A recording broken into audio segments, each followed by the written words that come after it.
আলহামদুলিল্লাহ, আল্লাহ তাআলা শুকরিয়া যে মহান রব্বুল আলামিন আমাদেরকে 13ই আগস্ট এই মাদ্রাসার রেজিস্ট্রেশন করেছি। আল্লাহ পাকের শুকুর। এবং 13ই আগস্টের পরে মসজিদে জায়গা দিয়েছি, মাদ্রাসায় জায়গা দিয়েছি, ঈদগাহ ময়দানে এখন জায়গা দেওয়া হয়েছে। তো এই জায়গাটা এখানে ইজতেমা হয় 3 দিন ব্যাপী। এই জায়গা ভরাট করার দরকার, সামনেও জায়গা ভরাট করার দরকার, এবং একটি গভীর নলকূপও আমাদের একালে অতীব জরুরি। প্রায় 200-র কাছাকাছি ছাত্র এখন মাদ্রাসায় লেখাপড়া করতেছে। অধিকাংশই আল্লাহ পাকের শুকুর এখানে লীলা বোর্ডিংয়ে খানা খাচ্ছে। তো অনেক হৃদয়বান ব্যক্তি আছেন যারা সওয়াবের নিয়তে পিতামাতার জন্য দান সদকা করতে চান।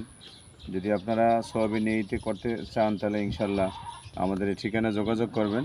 আমরা গভীর একটা নলকূপ দরকার এবং এই মাদ্রাসাটা ভরাটেরও দরকার, যাতে করে ছেলেপান এখানে চলাফেরাও করতে পারে। এখানে ভবন করা দরকার।